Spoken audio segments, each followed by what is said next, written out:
ونعوذ بالله من شرور أنفسنا ومن سيئات أعمالنا من يهده الله فلا مضل له ومن يضلل فلا هادي له ونشهد أن لا إله إلا الله وحده لا شريك له ونشهد أن سيدنا ومولانا محمدا عبده ورسوله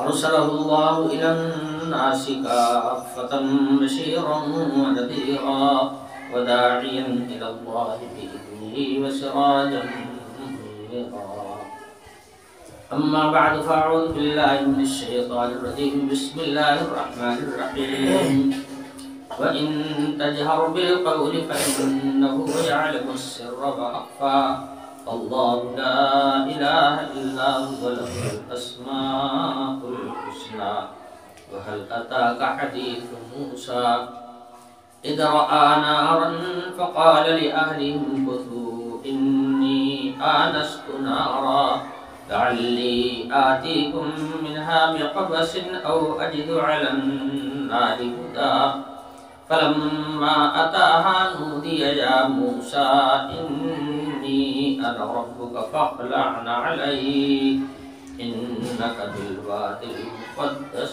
طوى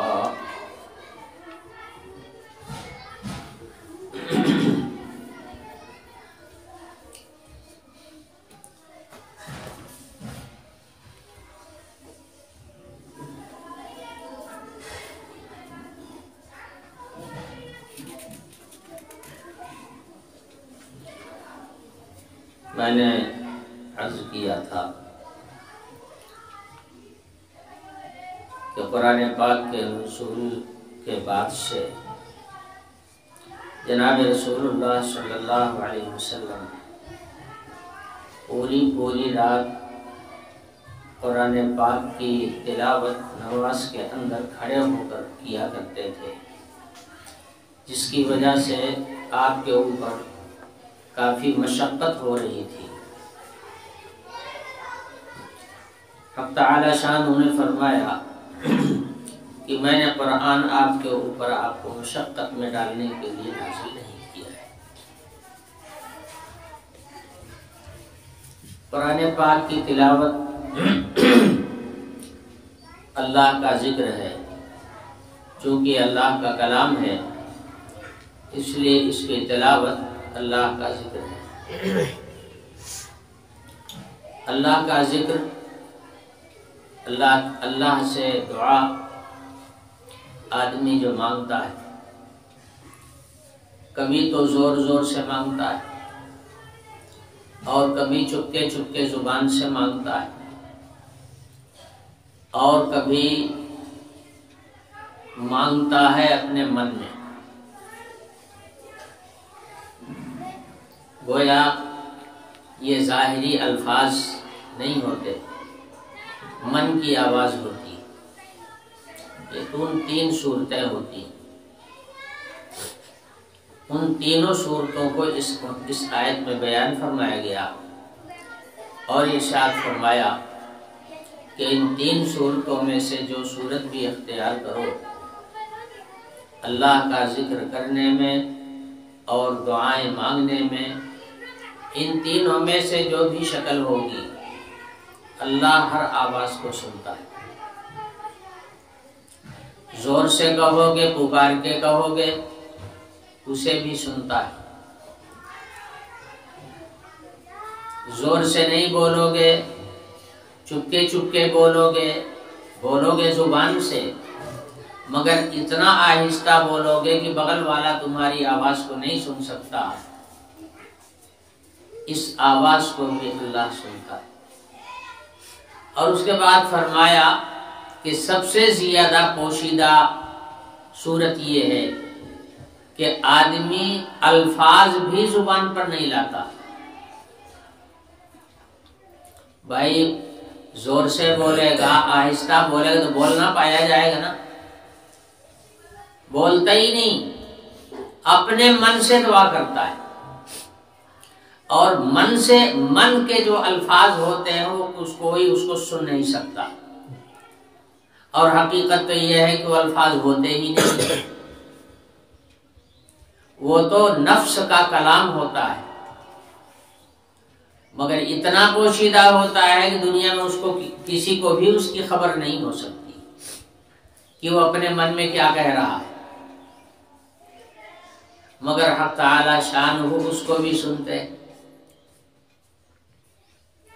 اس کو ارشاد فرمایا گیا ہے آیت میں وَإِن تَجْهَرْ بِالْقَوْلِ فَإِنَّهُ يَعْلَمُ السِّرَّ وَأَخْفَى، اگر آپ زور سے ذکر کریں گے، زور سے عبادت کریں گے، اس کو بھی وہ سنتا ہے، اور پوشیدہ طریقے سے چپکے چپکے آپ بولیں گے، زبان ہلائیں گے، اللہ اس آواز کو بھی سنتا ہے، وَأَخْفَى، اور سب سے پوشیدہ آواز کو بھی وہ سنتا ہے، جس آواز کو کوئی نہیں سن سکتا، خود آپ بھی نہیں سن سکتے اس کی آواز کو، بس آپ کے من سے وہ آواز نکلتی ہے اور ڈائریکٹ اللہ تعالیٰ کے پاس جاتی ہے، حق تعالیٰ شانہ اس کو بھی سنتے ہیں۔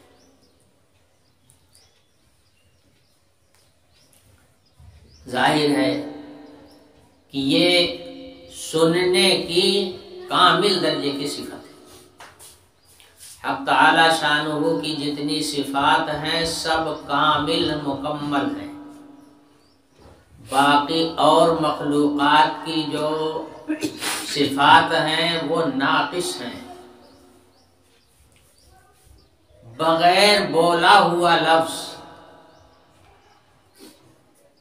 کوئی جان نہیں سکتا۔ دنیا کے پاس آج تک ابھی کوئی ایسی مشین نہیں آئی ہے جو آپ کے من کے الفاظ کو سامنے لے آ دے، مگر اللہ پاک کے سامنے وہ بھی کھلا ہوا ہے، من کی جو بات ہے وہ بھی اللہ تعالیٰ کے سامنے کھلی ہوئی ہے۔ یہ سماع کا کمال ہے کہ زبان سے لفظ نہیں بولا، حرف نہیں نکالا، صرف من میں کوئی بات کہہ رہا ہے، اس کو اگر کوئی سن لیتا ہے تو اس کی سماعت کامل ہے۔ ایک ہے کسی چیز کا قرینہ، وہ ایک دوسری چیز، ایک ہے اس آواز کا سماع سننا، وہ ایک دوسری چیز۔ آدمی کی نقل و حرکت سے اس کے دل کی بات پہچانی جاتی ہے، بولتا نہیں ہے مگر حرکتیں کرتا ہے، ان حرکتوں سے سمجھ میں آتا ہے کہ اس کی نیت کیا ہے، اس کی نیت خراب ہے کہ اچھی ہے۔ ایک آدمی آپ کے دروازے پر آئے، ادھر جھانکے ادھر جھانکے، ادھر جائے ادھر جائے، تو آپ دیکھ کر کے سمجھ لیں گے کہ یہ میرے گھر میں کوئی چیز تلاش کرنے آیا ہے، حالانکہ بول تو نہیں رہا ہے، کہہ تو نہیں رہا ہے کچھ، مگر من کا اس کے ارادہ سمجھ میں آ رہا ہے۔ رات کے وقت میں آپ کی چہار دیواری کے اندر کوئی آدمی کود جائے تو آپ فوراً فیصلہ کرتے ہیں کہ یہ چور ہے، کوئی چیز چوری کرنے کے لیے آیا یا کسی غلط نیت سے آیا، آپ فوراً فیصلہ کریں گے، مگر یہ جو آپ نے سمجھا ہے یہ قرینہ ہے، یہ قرینہ ہے، اس سے ہر آدمی سمجھ لیتا ہے۔ قرائن کے ذریعے سے بہت بڑی بڑی باتیں سمجھ میں آ جاتی ہیں۔ پولیس والے لوگوں کو گرفتار کرتے ہیں، ان سے بیانات لیتے ہیں، ان سے سوالات کرتے ہیں، قرائن کو دیکھ کر کے کرتے ہیں۔ تو یہ قرینے سے اگر کوئی بات سمجھ میں آ جاتی ہے جس کا معنی سننے کے نہیں ہے، یہ بات یقینی نہیں ہو سکتی۔ قرینہ دیکھ کر آپ نے ایک فیصلہ کیا، ہو سکتا ہے کہ آپ کا فیصلہ غلط ہو، اس کی نیت نہ ہو۔ ایک دفعہ بڑی شہرت تھی، منہ نشوا نکلا ہے، بعض لوگوں نے اپنے جانور کو اپنی ہی لاٹھی سے مار ڈالا، یہ سمجھ کر کہ شاید رات کو آیا ایک منہ نچوے ہے۔ یہی پرتاپ گڑھ میں پورب سائٹ میں ایک آدمی نے ایک آدمی کو مار ڈالا رات کے وقت، وہ اس کے گھر پر آ گیا، اب پتہ نہیں کس مقصد سے آیا تھا. اس نے کہا وہ لکڑ بگھا اس زمانے میں چلا ہوا تھا، وہ لکڑ بگھا ہی ہے، مار ڈالا اس کو. حالانکہ وہ آدمی تھا، وہ لکڑ بگھا کہا تھا. بعد میں پتا چلا، مار دینے کے بعد پتا چلا کہ وہ تو آدمی تھا اور وہ سمجھ رہا کہ لکڑ بگھا ہے. تو قرائن غلط ہوتے ہیں. قرائن جو ہے ان سے جو آدمی سمجھتا ہے وہ علم یقینی نہیں ہوتا، ظنی ہوتا ہے. ہو سکتا ہے صحیح ہو، کبھی صحیح نکلتا ہے، کبھی غلط نکلتا ہے. حق تعالی شانہ جو بات آدمی من میں سوچتا ہے اس کو سنتے ہیں، وہاں غلطی کا احتمال نہیں ہے. آپ کے زبان سے لفظ نکلا، ہم نے سنا، اس کے اندر غلطی کا کوئی احتمال نہیں ہے. یقینی ہے آپ کی زبان سے بات نکلی. لوگ آج کل زبان سے نکلے ہوئے الفاظ کو ریکارڈ کرتے ہیں، اس کو پولیس اسٹیشنوں پر اور عدالتوں میں لے جا کر کے پیش کرتے ہیں. دیکھیے یہ ہے ریکارڈنگ ان کی. زبان سے لفظ نکلا اور سننے والے نے سنا، اس میں غلطی کا امکان کم ہوتا ہے. قرینے سے جو بات سمجھی جاتی ہے اس کے اندر غلطی کے امکان زیادہ ہوتا ہے. اللہ رب العالمین کی قوت سماع ایسی ہے، اتنی کامل ہے کہ زور سے بولو تو بھی وہ سنے، چپکے سے بولو تو بھی وہ سنے، اپنے من میں بولو تو بھی سنے، اور جو کہو وہی سنے، اس میں غلطی کے امکان نہیں. اسی لیے کسی پر ظلم کرنے سے بہت سختی کے ساتھ منع کیا گیا ہے. حدیث شریف میں ارشاد فرمایا گیا کہ جب کسی آدمی پر ظلم کیا جاتا ہے، یعنی ناحق ستایا جاتا ہے، تو اس کے دل سے بد دعا نکلتی ہے اور وہ بد دعا ڈائریکٹ عرش الہی پر پہنچتی ہے. سمجھے؟ یعنی حق تعالی شانہ کے دربار میں پہنچتی ہے شکایت اور فوراً وہاں پر قبول بھی کی جاتی ہے. اسی کے ایک شاعر نے کہا ہے، بطر سز آہ مظلومہ کی ہنگامے دعا کردن، اجابت از در حق بہر استقبال می آئے. خلاصہ یہ ہے کہ مظلوم کے دل سے جو آہ نکلتی ہے وہ ڈائریکٹ آسمان پر عرش الہی پر پہنچتی ہے جا کر کے، اور حق تعالی شانہ کے یہاں وہ باریابی حاصل کرتی ہے. اس لیے مظلوم کی بد دعا سے، مظلوم کی آہ سے اپنے آپ کو بچاتے رہو. جو لوگ مظلوموں کی بد دعائیں لیتے رہتے ہیں ان کی حالت تباہ ہوتی ہے، ان پر لعنت ہوتی ہے، وہ ذلیل ہوتے ہیں، خوار ہوتے ہیں.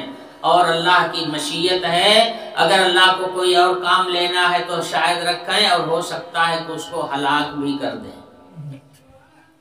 اور ایسے ایسے لوگ ہلاک ہوئے ہیں. تو کہنے کا مطلب یہ ہے کہ حق تعالی شانہ کا دربار اور ان کی جو صفات ہیں، صفت سماع ہے، صفت بصر ہے، یہ اتنی کامل درجے کی ہیں کہ آواز ہو تو بھی وہ سنے اور آواز نہ ہو تو بھی وہ سنے. اور صفات کمالیہ جس کے اندر پائی جائیں وہی اللہ ہوتا ہے. اور ایسی ذات ساری کائنات میں صرف ایک ہے، اللہ پاک. اور بقیہ جتنی چیزیں ہیں ان کی صفات سب کی ناقص ہیں، ناقص ہیں، اور وہ مجبور بھی ہیں. مجبور ہونا اور صفات کا ناقص ہونا یہ مخلوق ہونے کی علامت ہوتی ہے، مخلوق ہونے کی نشانی ہے. وہ خدا نہیں ہو سکتی ایسی چیز. تو معلوم ہو گیا کہ اللہ پاک کی ذات ہے. اس لیے آگے فرمایا اللہ لا الہ الا ہو لہ الاسماء الحسنی. اللہ ہی ہے جس کے سوا کوئی معبود نہیں، جس کی صفات کامل ہیں وہی معبود ہونے کے لائق، وہی معبود ہے حقیقتاً۔ جس کی صفات ناقص ہیں وہ معبود نہیں ہو سکتا۔ اب زندہ ہونا ایک صفت ہے، اللہ پاک کی یہ صفت کامل ہے، کبھی ان پر عدم طاری نہیں ہوا، وہ ہمیشہ سے ہے اور ہمیشہ رہیں گے۔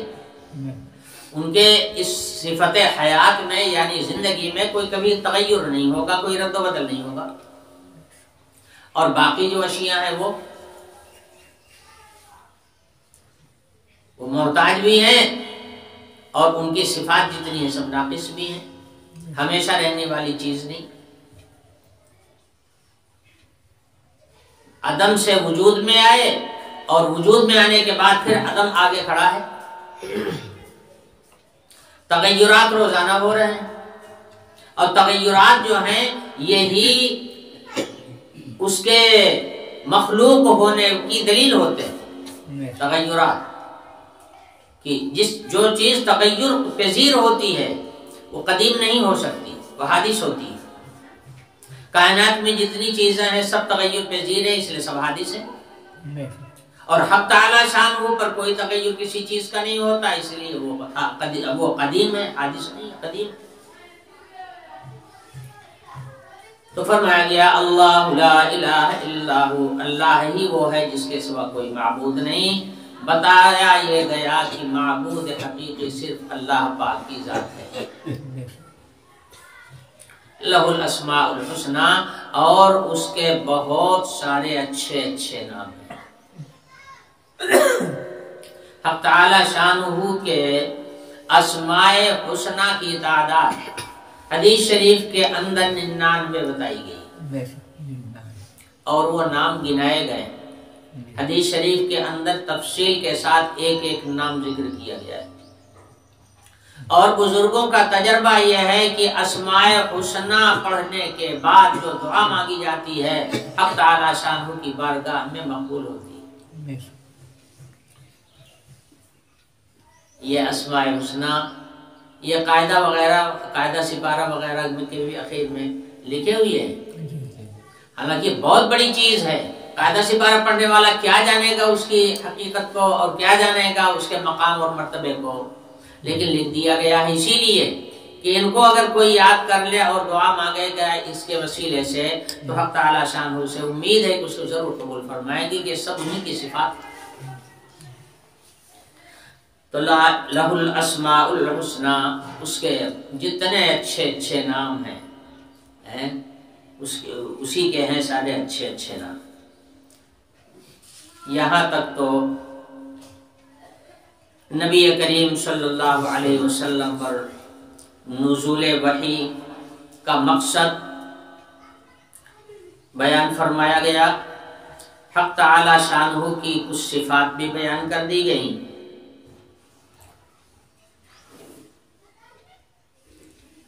اب اگلی آیات میں مقام رسالت کو بیان کیا جا رہا ہے۔ جس کے اوپر وحی بھیجی جاتی ہے وہ رسول ہوتا ہے۔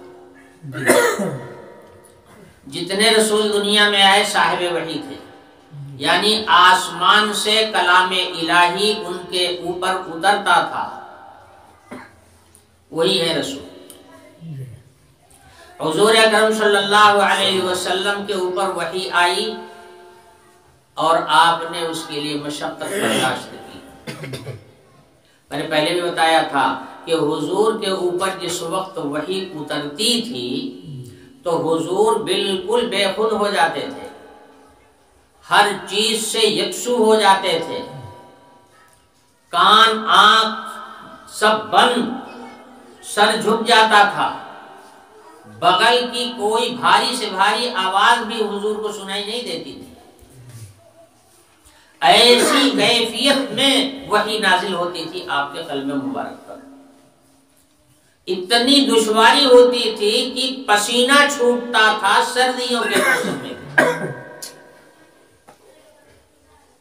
صحابہ کا بیان ہے کہ سخت سردیوں کے موسم میں حضور کے اوپر جس وقت وحی اترتی تھی تو پیشانی سے پسینہ ٹپکتا تھا موتیوں کی طرح سے، اتنی دشواری بھی ہوتی تھی۔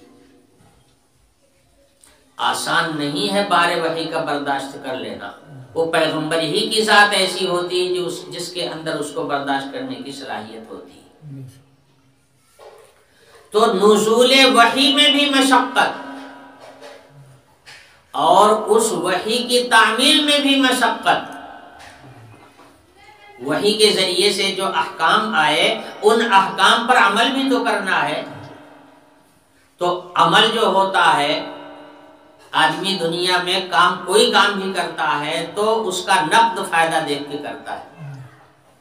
قرآن پاک میں جو اعمال بیان فرمائے گئے جن کو کرنے کا حکم دیا گیا ہے، اس کا کوئی نقد فائدہ دکھائی نہیں پڑتا۔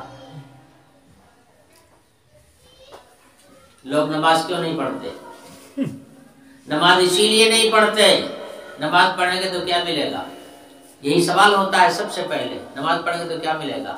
کام کریں گے پیسہ ملے گا، نماز پڑھیں گے تو کیا ملے گا؟ اسی وجہ سے نماز نہیں پڑھتے۔ نماز وہی لوگ پڑھتے ہیں جو پہلے تو اللہ کو پہچاننے کے بعد پھر خوف پیدا ہو، اب حکم کی تعمیل ہوگی۔ جو لوگ قرآن سے دور رہیں گے، خشیت سے محروم رہیں گے تو تعمیل کی تو کبھی توفیق ہی نہیں ہوگی۔ تو مشقت، تعمیل میں بھی مشقت۔ حضور اکرم صلی اللہ علیہ وسلم پر جب وحی نازل ہوئی تو حضور کو اس میں بڑی چاشنی ملی، حضور کو اس سے بڑی لذت بھی ملتی تھی، جبھی تو حضور اس کے لیے مشقت برداشت کرتے تھے۔ تو کسی چیز میں مزہ آنا، کسی چیز سے لذت ملنا، کسی چیز سے فرحت اور انبساط کا حاصل ہونا، یہ بھی اس عمل کی طرف کھینچنے والی چیز ہوتی ہے۔ لذت کی خاطر بھی آدمی اس کی طرف کھینچتا ہے۔ اہل اللہ کو اللہ کا نام لینے میں لذت ملتی ہے، اس لیے وہ زیادہ تر وقت اللہ کا نام لینے میں خرچ کر دیتے ہیں۔ اس میں بھی ایک لطافت ہے، اس میں بھی ایک چاشنی ہے۔ اس کی وجہ سے اب جناب رسول اللہ صلی اللہ علیہ وسلم جو پوری رات قرآن پڑھتے تھے اور پوری رات نماز پڑھتے تھے، کسی نے کہا تھا کیا؟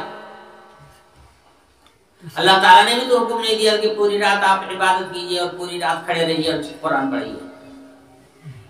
حضور کا یہ اپنا جذبہ تھا، پوری رات نماز میں کھڑے ہو کر کے قرآن کی تلاوت میں گزارے۔ تو کہنے کا مطلب یہ ہے کہ وحی اترے تو مشقت، وحی کے احکام پر عمل ہو اس میں بھی مشقت، اور اگر اس سے دلچسپی پیدا ہو گئی اور لذت اندوز ہونے لگا آدمی تو راتوں رات اور دنوں دن عبادت میں گزار دے گا، اس میں معمولی مشقت ہے کیا؟ حضور نے لوگوں کو مسلسل روزہ رکھنے سے منع فرمایا، بعض حضرات صحابہ نے مسلسل روزہ رکھنا شروع کر دیا۔ حضور نے جب منع کیا کہ تم لوگ مسلسل روزہ مت رکھا کرو تو لوگ کہنے لگے کہ یا رسول اللہ آپ تو رکھتے ہیں۔ حضور نے ارشاد فرمایا کہ میری نقل مت کرو، میں اللہ کا رسول ہوں۔ حضور پوری رات کھڑے ہو کر نماز میں گزار رہے ہیں، صحابہ نے کہا یا رسول اللہ آپ اتنی مشقت کیوں برداشت کرتے ہیں؟ آپ کے پیروں میں سوجن آ جاتی ہے، کیوں اتنا مشقت آپ برداشت کرتے ہیں؟ آپ کی تو مغفرت کا اعلان ہو چکا ہے قرآن کی آیت میں، آپ کو کس بات کا ڈر ہے جو آپ اتنی زیادہ عبادت کرتے ہیں؟ آپ کی مغفرت کا تو اعلان ہو چکا ہے، پھر اتنی مشقت کیوں؟ تو حضور نے ارشاد فرمایا کہ کیا میں اللہ کا شکریہ نہ ادا کروں؟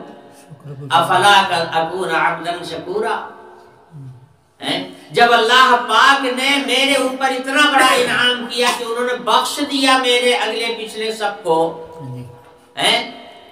تو یہ اللہ کا انعام نہیں ہے؟ میں اس انعام کا شکر نہ ادا کروں؟ اب دیکھیے آپ شکرانہ ادا کر رہے ہیں اللہ کی نعمت۔ بہرحال میں یہ کر رہا تھا، مشقت ہی مشقت کل، اللہ پاک نے اپنے نبی کو تسلی دینے کے لیے حضرت موسیٰ علیہ السلام کا واقعہ یہاں پر بیان فرمایا کہ اب آپ جو مشقت برداشت کر رہے ہیں یا جو مشقتیں آپ کے سامنے آ رہی ہیں، اس سے آپ کو تنگ دل ہونے کی ضرورت نہیں ہے۔ آپ اپنے پہلے والے رسولوں کو بھی تو دیکھیے، انہوں نے کیسی کیسی مشقت اٹھائی ہے۔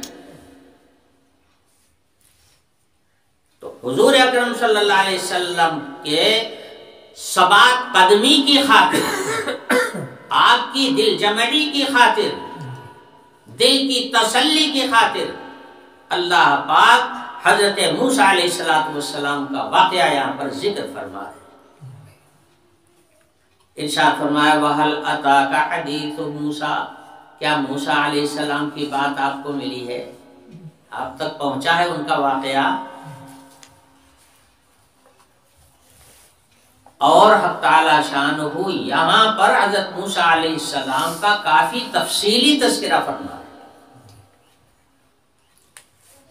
فرمایا اذ رأى نارا فقال لأهلهم كثوا إني آنست نارا لعلی آتیکم منہا بقبس او اجد علی النار ہدا۔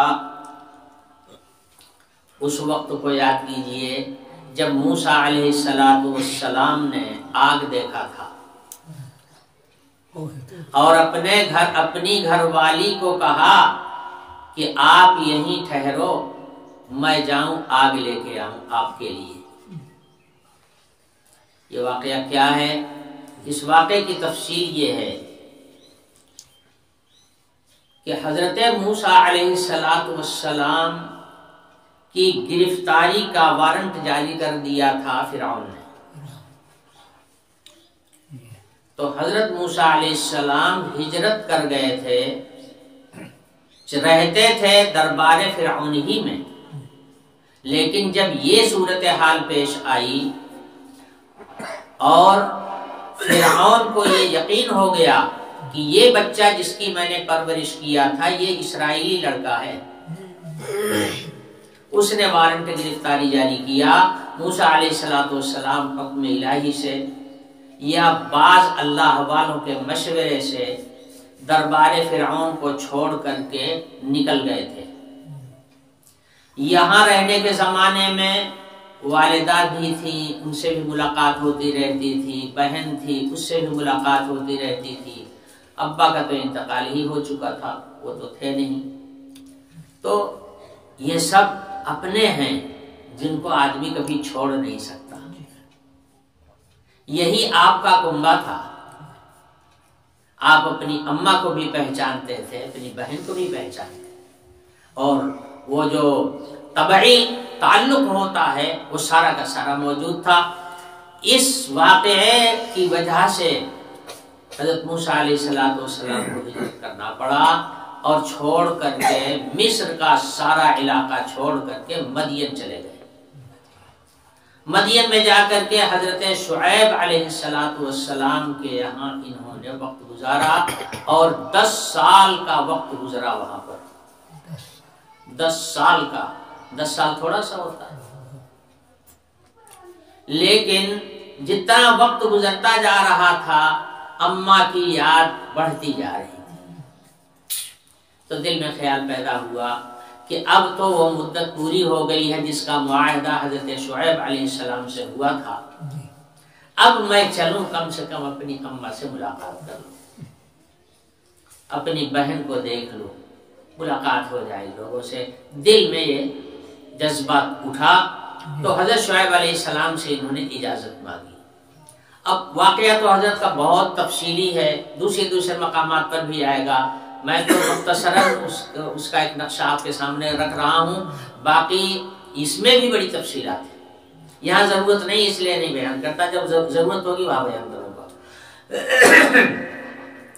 بہرحال حضرت شعیب علیہ السلام کے یہاں یہ 10 سال رہے اور حضرت کی خدمت کرتے رہے، حضرت کے جانور چراتے رہے اور ان کے جائیدادوں کی نگرانی اور اس کی دیکھ بھال کرتے رہے، گویا گھریا بن کر کے رہے۔ حضرت شعیب علیہ السلام نے اپنی بیٹی کے ساتھ ان کا نکاح کر دیا تھا۔ 10 سال کا معاہدہ ہوا تھا کہ میں آپ کے یہاں 10 سال رہوں گا، وہ 10 سال جب پورے ہو گئے اور والدہ کی یاد ستانے لگی تو ارادہ کیا، حضرت سے اجازت مانگی کہ حضرت اب اگر اجازت ہو تو میں اپنے گھر چلا جاؤں۔ اب دل میں ایک شوق اٹھا، محبت نے مجبور کیا، اور یہاں تو اللہ تعالیٰ کو کچھ اور ہی کام لینا تھا، اصل تو پیچھے سے حق تعالیٰ شانہ کا ارادہ کار فرما ہوتا ہے نا، تو حق تعالیٰ شانہ کی مشیت یہی تھی کہ اب مدین سے چلو پھر مصر، تو دل میں یہ شوق پیدا ہو گیا، اجازت مانگی، حضرت نے اجازت دے دی، ساتھ میں کچھ مال مویشی بھی عطا کیا، بعض لوگوں نے لکھا ہے کہ غلام بھی دیا کہ ان جانوروں کی نگرانی اور ان کی دیکھ بھال کون کرے گا۔ مال مویشی اس زمانے میں یہی مویشی جو ہوتے تھے یہی مال تھا، یہ مال مویشی بھی دیا، خادم بھی دیا اور اپنی بیٹی کے ساتھ نکاح کر ہی دیا تھا۔ ان کو لے کر کے اپنا پورا قافلہ لے کر کے حضرت موسیٰ علیہ السلام آئے۔ یہ بیوی جو تھی حاملہ تھی، اور یہاں کوہ طور کے پاس سینائی کے علاقے میں یہاں جب حضرت پہنچے تو ان کو بچہ پیدائش کے وقت جو درد ہوتا ہے وہ درد شروع ہوا، سمجھ رہے تھے کہ بچے کی پیدائش ہوگی، سخت سردیوں کا موسم تھا، برف برس رہی تھی، سایہ کچھ بھی نہیں تھا، گرمی کا کوئی سامان اپنے پاس نہیں تھا، تو تلاش کر رہے تھے چاروں طرف کہ کہیں آگ نظر آ جاتی تو آگ لے آتے تو تاپ سکتے ہم لوگ، تو تاپنے کے لیے آگ کی تلاش تھی، مگر آگ کہیں نہیں، جنگل میں کہیں آگ کا نام و نشان نہیں۔ اس زمانے میں لوگ چکماق سے آگ نکالتے، چکماق کو ایک دوسرے پر جب رگڑا جاتا تھا تو اس سے آگ نکلتی تھی، اسی سے آگ جلائی جاتی تھی، تو انہوں نے چکماق پر مارا مگر آگ نکلی نہیں اس میں سے۔ اب اور پریشان ہوئے کہ جو سامان تھا آگ نکالنے کا وہ بھی فیل ہو گیا، ہو سکتا ہے سخت سردی کی وجہ سے وہ فیل ہو گیا، یا حکم الہی یہی رہا ہو کہ آگ تلاش کریں۔ اب کہیں آگ نہیں دکھ رہی ہے، اب اپنے پاس جو سامان تھا وہ بھی فیل، چاروں طرف نظر ڈالنے لگے، کوہ طور سامنے تھا، کوہ طور کی بلندی پر یہاں سے حضرت نے سمجھا کہ شاید وہ آگ ہے، ایک روشنی دکھی، اس روشنی کو دیکھ کر حضرت نے سمجھا کہ شاید یہ آگ ہے، تو انہوں نے اپنی بیوی سے کہا کہ آپ لوگ یہاں ٹھہرو، میں جاتا ہوں، دیکھتا ہوں، ہمیں لگ رہا ہے کہ وہ آگ ہے، اگر وہ آگ ہے تو میں جا کر کے وہاں سے آگ لے آتا ہوں اور آپ کے لیے ٹھنڈی دور کرنے کا انتظام کرتا ہوں، تو آپ لوگ ٹھہریے، میں جا رہا ہوں۔ اسی کو قرآن کہہ رہا ہے، قال لأهلهم كثوا إني آنست نارا، ہو سکتا ہے کہ آگ مل جائے تو میں ایک ٹکڑا آگ کا لے آؤں اور انتظام ہو جائے گرمی حاصل کرنے کا، اور اگر وہاں آگ نہیں ملے گی تو یقیناً کوئی نہ کوئی آدمی وہاں ضرور ہوگا، تو اس سے ہمیں پتہ مل جائے گا کہ بھئی ہمیں آگ کہاں مل سکتی ہے۔ اب آپ غور کیجئے، ایک آدمی حالت سفر میں جنگل کے اندر سخت سردیوں کے موسم میں، اور صورتحال یہ کہ بچے کی پیدائش ہونے والی ہے، جس وقت موت و زندگی منڈلاتی رہتی ہے آپ کے سامنے، اتنی نازک صورتحال، آگ کا کوئی انتظام کہیں نہیں ہے، سردی اتنی پڑ رہی ہے کہ ایسے ہی ٹٹور جائیں گے، سخت سردی میں آدمی کی جان چلی جاتی ہے۔ ایسے وقت میں آگ نظر آئی، اب آگ کی طرف دوڑے۔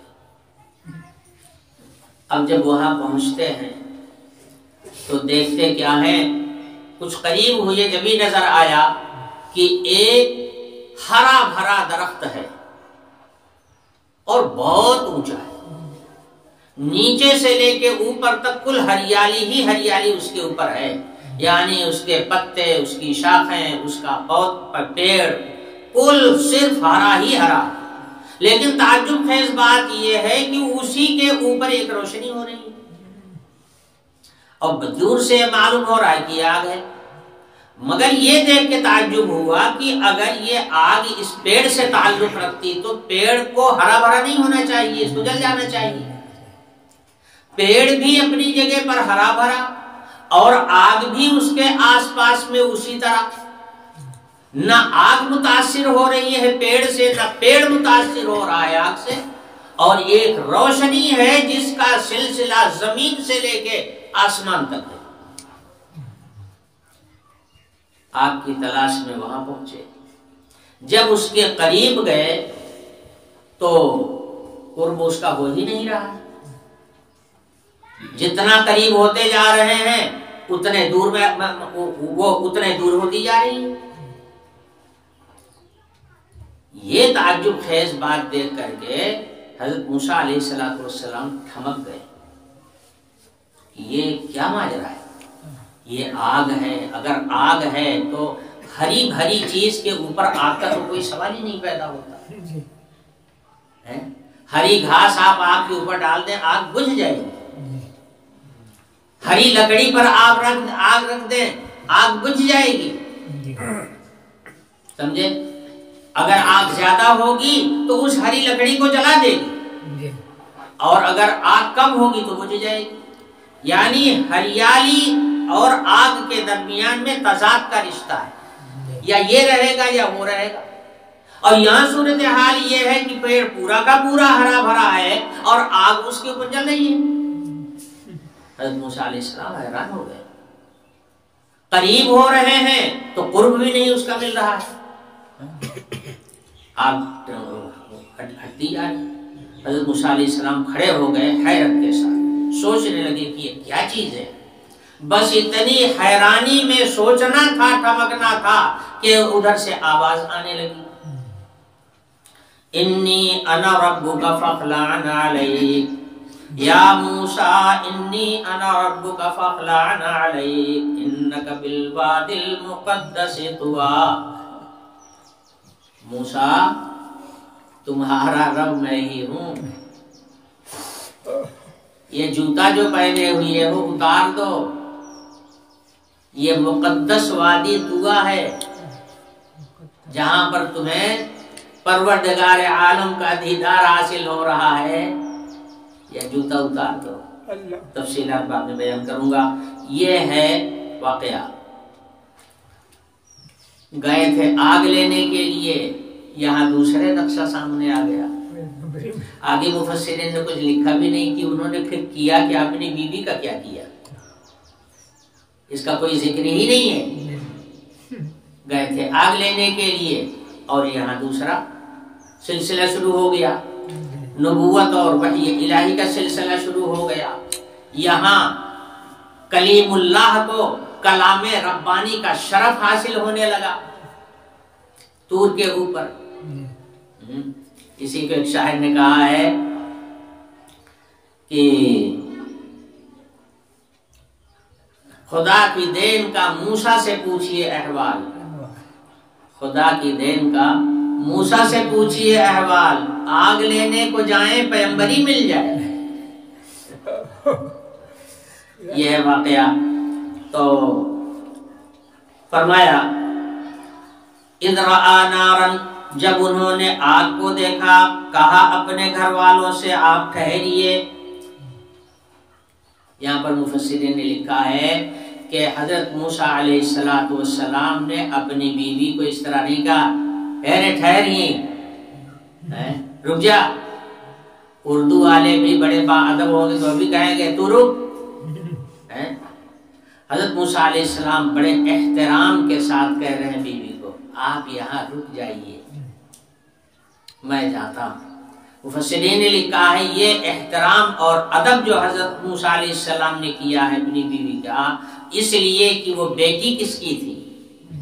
حضرت شعیب علیہ السلام پیغمبر کی بیٹی تھی. اس لیے حضرت بے ادبی کا لفظ نہیں استعمال کر رہے، ادب کے ساتھ فرمایا، احترام کے ساتھ فرمایا آپ یہاں ٹھہریے میں جاتا ہوں آپ کے لیے آگ لے کے آتا ہوں. نہیں آگ ملے گی تو او اجد علی النار ہدا، تو ہمیں آگ پر کوئی رہنمائی ملے گی کہیں سے، جہاں ملنے والی ہوگی وہاں سے جا کے لے آؤں گا. آپ اطمینان سے ٹھہریے. فلما اتاها نودی یا موسیٰ، اب جب اس آگ کے پاس پہنچتے ہیں تو آواز آتی ہے. یہ آواز کیسی تھی؟ آواز بھی عجیب و غریب تھی. یا موسیٰ انی انا ربک فاخلع نعلیک سے جو کلام شروع ہوتا ہے پروردگار عالم کا، تو یہ آواز اس پیڑ کے پتے سے آ رہی تھی، ٹہنی سے آ رہی تھی، اس کی جڑ سے تنے سے یہی آواز آ رہی تھی. وہاں آس پاس کی کنکریوں سے اور ڈھیلوں سے بھی یہی آواز آ رہی تھی، زمین سے بھی یہی آواز آ رہی تھی، آسمان سے بھی یہی آواز آ رہی تھی، ہر جانب سے یہی آواز آ رہی تھی.